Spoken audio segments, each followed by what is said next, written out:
കേൾക്കൂ നാട്ടാരെ, കേൾക്കൂ കേൾക്കൂ നാട്ടാരെ, കേൾക്കൂ കേൾക്കൂ കൂട്ടരെ, കേൾക്കൂ കേൾക്കൂ കൂട്ടരെ. ഞങ്ങൾക്ക് നിങ്ങളോട് ചിലത് പറയാനുണ്ട്, ഞങ്ങൾക്ക് നിങ്ങളോട് ചിലത് പറയാനുണ്ട്, ഞങ്ങൾക്ക് നിങ്ങളോട് ചിലത് പറയാനുണ്ട്, ഞങ്ങൾക്ക് നിങ്ങളോട് ചിലത് പറയാനുണ്ട്. ഞങ്ങൾ നിങ്ങളെ ഉണർത്താനായി ഇവിടെയുണ്ട്, ഞങ്ങൾ നിങ്ങളെ ഉണർത്താനായി ഇവിടെയുണ്ട്, ഞങ്ങൾ നിങ്ങളെ ഉണർത്താനായി ഇവിടെയുണ്ട്, ഞങ്ങൾ നിങ്ങളെ ഉണർത്താനായി ഇവിടെയുണ്ട്. നിർത്തൂ നിർത്തൂ, ഞങ്ങൾ എല്ലാവരും ഇപ്പോൾ തന്നെ ഉണർന്നിരിക്കുകയാണ്. അപ്പോൾ ഞങ്ങൾ ഉണർത്തേണ്ട ആവശ്യം എന്താണ്? എനിക്കറിയാം നിങ്ങൾ ഉറക്കത്തിൽ നിന്ന് ഉണർന്നിരിക്കുകയാണെന്ന്.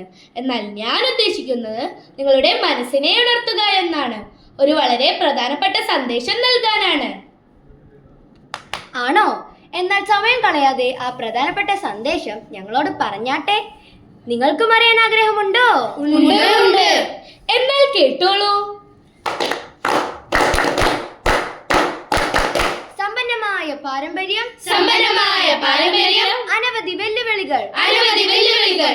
എങ്കിലും നാം പറയുക, എങ്കിലും നാം പറയുക, ഭാരതം ജയിക്കട്ടെ. ഭാരതം ജയിക്കട്ടെ. അതെ, ഞാൻ തന്നെയാണ് നിങ്ങളുടെ രാജ്യം, ഇന്ത്യ. എന്റെ പ്രിയപ്പെട്ട ജനങ്ങളെ, നിങ്ങളുടെ പ്രശ്നങ്ങൾ എന്താണെന്ന് പറയൂ. പ്രശ്നം ഒന്നാണെങ്കിൽ പറയാമായിരുന്നു. എന്നാൽ ഇവിടെ പ്രശ്നങ്ങളുടെ പെരുമഴയാണ്. അതെ അതെ, കഴിക്കാനുള്ള ഭക്ഷണമില്ല, കുടിക്കാനാണെങ്കിൽ പൈപ്പിൽ വെള്ളമില്ല, ബൾബുകൾ ഉണ്ടെങ്കിലും കറണ്ടില്ല. ആശുപത്രികളുണ്ട്, പക്ഷേ കിടക്കകളില്ല, ഡോക്ടർമാരും കുറവ്. പരാതി പറഞ്ഞാലോ ആരും തന്നെ കേൾക്കാനില്ല. നല്ല സ്കൂളുകളില്ല, നല്ല സ്കൂളുകൾ ഉണ്ടെങ്കിൽ തന്നെ പണമില്ല. പഠിച്ചിറങ്ങിയാലോ ജോലിയുമില്ല. റോഡുകളിൽ ഇത്രയും കുഴികളോ? ഏതാണ് കൂടുതൽ, റോഡുകളാണോ കുഴികളാണോ എന്നാണ് സംശയം. വിലക്കയറ്റം എത്ര കൂടുതലാണെന്ന് പിന്നെ പറയേണ്ടതില്ലല്ലോ. സാധാരണക്കാരന് താങ്ങാവുന്ന ഒരേ ഒരു കാര്യം മരണം മാത്രം. അഴിമതി, തൊഴിലില്ലായ്മ, ഉൽപാദനക്കുറവ്, വിലക്കയറ്റം, പീഡനങ്ങൾ. ഇതെല്ലാം എന്തിന്റെ പ്രശ്നമാണ്? നമ്മുടെ ജനസംഖ്യയിലെ വലിയ വർധനവ്.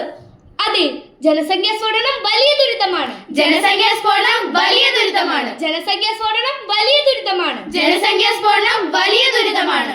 അതെങ്ങനെ? കേൾക്കൂ. നിങ്ങളിൽ 2 പേർക്ക് ഒരു അപ്പം കിട്ടിയാൽ എന്തു ചെയ്യും? പകുത്തു നൽകും. എന്നാൽ 10 പേർക്ക് ഇതേ അപ്പം കിട്ടിയാൽ അവരുടെ പട്ടിണി മാറുമോ? ഇല്ലേ ഇല്ല. അത് തന്നെയാണ് നമ്മുടെ പ്രശ്നം. പരിമിതമായ വിഭവങ്ങളും അനിയന്ത്രിതമായ ജനസംഖ്യാ വർധനവും.